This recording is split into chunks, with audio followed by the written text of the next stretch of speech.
कहूंगा तुम क्या करो, मैंने एम्पायर बनाया है, मैं ये भी नहीं कहूंगा उसको देखो। लेकिन एक शर्त जरूर है, जिंदगी में कोई आकर ये नहीं कहना चाहिए तुम्हारे बेटे ने ये नाजायज काम कर दिया है, इसका लूट लिया है, इसका झूठ बोला, इसको धोखा दिया है। और जो भी काम करो उसमें अव्वल रहना, उस पर समझौता नहीं है, क्योंकि मैं कह नहीं रहा हूं कि तुम क्या बनो। ऐसे ही मैं आपके बच्चों को असेसमेंट कराऊंगा।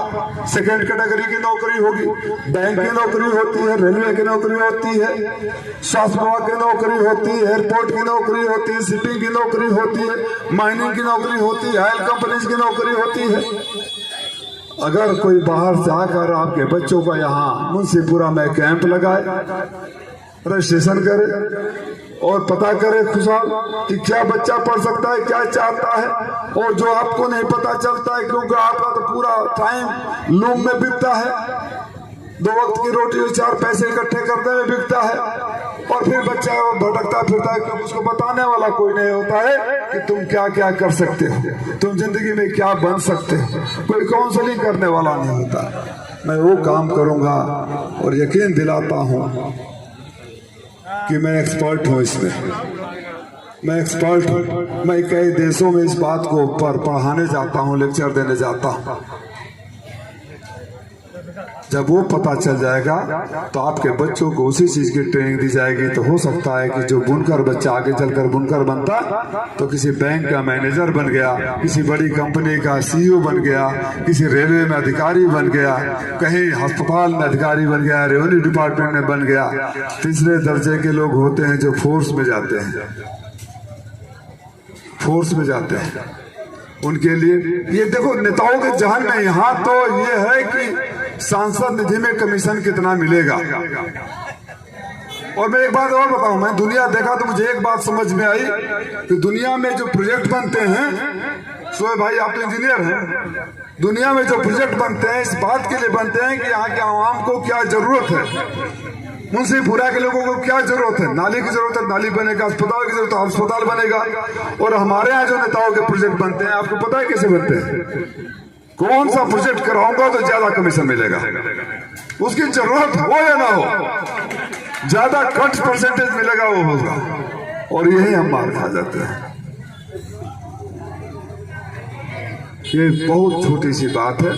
अगर किसी आर्मी के 10, 15, 20, 25 रिटायर्ड ऑफिसर्स को हायर कर लिया जाए, रिटन टेस्ट के लिए लेक्चरर्स को हायर कर लिया जाए, शोएब भाई पार्ट टाइम हायर कर लिया जाए, हमारे इस नौजवान साथी को 4 से 6 फिजिकल ट्रेनिंग दे और सुबह रोज उसको रिटन का एग्जाम दिलाए, रिटन का टेस्ट करवाए, रिटन का पढ़ाए, तो जब आर्मी की भर्ती होगी जो उसको हम लोग रेगुलर करने वाले हैं, 4 साल वाले नहीं, पूरी टर्म वाली आर्मी की नौकरी, पुलिस की भर्ती होगी, तो अगर बलिया का 10 लड़का जाएगा तो यकीन मानो मेरे मऊ का 100 लड़का उसमें भर्ती होगा, क्योंकि मैं ट्रेन दे रहा। आखिरी आता है जो कहीं कोई भर्ती नहीं हो सकता। बुनकर तो शोएब भाई से बात हो रही थी, ये तो पैदाइशी टेक्सटाइल इंजीनियर होते हैं, कह रहे थे, होते हैं ना टेक्सटाइल इंजीनियर, सर्टिफिकेट नहीं है।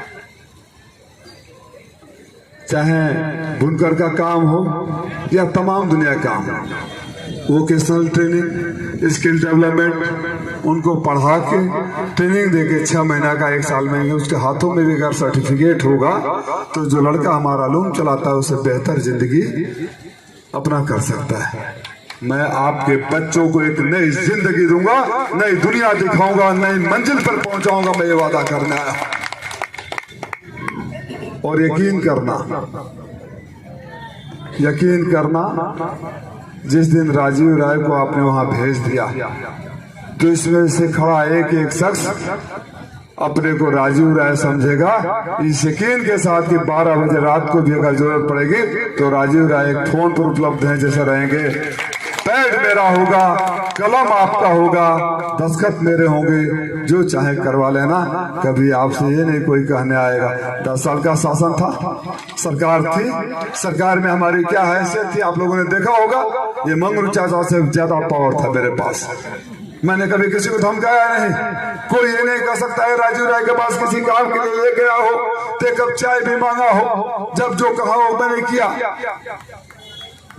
उस भरोसे पे मैं कहता हूँ कि जिस दिन आपको लगेगा आप लेटर हेड लेके जाओ, टाइप करवा के ले आओ, मुझे बता दो क्या है। ऐसे ना कि साइन दस्तखत कर दी, बाद में पता चले कि हमारे इस्तीफे वाला लेटर है। देखो आओ रहे ना कहानी घर के नहीं, स्मृति ईरानी वाला सीरियल, कभी सास भी बहुत ही छोटे से देखे जा तो मैं प्रॉपर्टी लिखवा लिया और तो तलाको लिखवा लिया। आप बता देना, मैं झूठ नहीं बोलूंगा, सच बोलूंगा, पढ़ूंगा तो जरूर कि क्या लिखवा रहे हो, लेकिन जो भी जरूरत का होगा आप इस यकीन के साथ मेरे पास आ सकते हो। ये सोच के नहीं आओगे कि वो कहेंगे सुनेंगे या नहीं सुनेंगे, करेंगे या नहीं करेंगे। ये यकीन के साथ आओगे सही काम है, लिख कर ले जा रहा हूँ, दस्तखत करा के ले आऊंगा और साथ ही साथ अधिकारी को फोन भी कराऊंगा।